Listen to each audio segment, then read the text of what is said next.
But first, we focus in here today on Washington, D.C., with yesterday being one of the darkest days to test American democracy. Despite a mob storming the Capitol to force a joint session of Congress into recess, the electoral count continued late into the night to officially elect Joe Biden to the presidency. At the end of it all, 4 confirmed dead, including 1 woman who was shot after making her way into the building, and 3 others due to medical emergencies. President Trump now promising a peaceful transition of power, which seems a bit overdue to some considering yesterday's events, and certainly too late for some members of his staff who are now resigning. I want to get to Yahoo Finance's Jessica Smith, who has the latest in Washington, D.C. for us today. Jessica? Yeah, Zach, as you just mentioned early this morning, Congress did finalize President-elect Joe Biden's victory. Lawmakers went back into the chamber after being evacuated just hours earlier because of those rioters storming the Capitol. Even after all of the chaos, lawmakers did debate objections to the results in Arizona and in Pennsylvania. Both were ultimately rejected, and some lawmakers who had planned on objecting changed course after the riots, but these Republican senators still objected to results from at least one state, some of them both. That's Senators Cruz, Hawley, Hyde-Smith, Kennedy, Lummis, Marshall, Tuberville, and Senator Rick Scott of Florida. Dozens of House Republicans also supported the objections.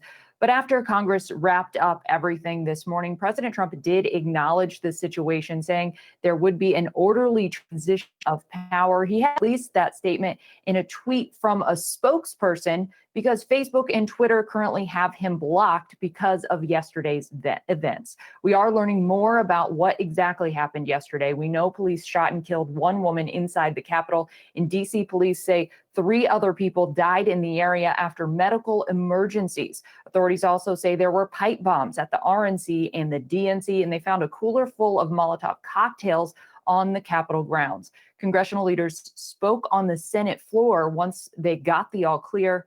Let's watch. We know that we're in difficult times, but little could we have imagined the assault that was made on our democracy today. To those who strove to deter us from our responsibility, you have failed.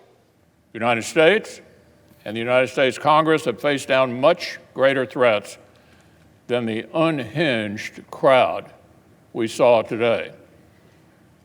We've never been deterred before, and will be not deterred today. We have heard from several lawmakers, including Senator Chuck Schumer, on the floor of the Senate, putting at least some of the blame on President Trump, saying that he incited this violence with all of his rhetoric and conspiracy theories about the election. Akiko. And Jessica, we're already hearing from lawmakers, Republicans, as well as cabinet members who have been calling for the president to step down. We're only talking less than 2 weeks away from that transition of power. Where do discussions stand right now in terms of invoking the 25th Amendment? Well, we have heard from mainly Democratic lawmakers who say that this is something that should happen, that the President Trump should be removed via 25th Amendment. There is some reporting that from other outlets that members of the administration have been tossing this idea around as well.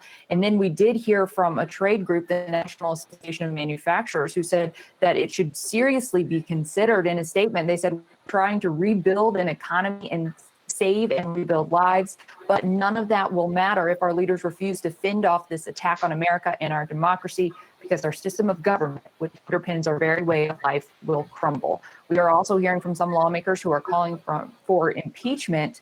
So we'll have to see what happens in the coming days.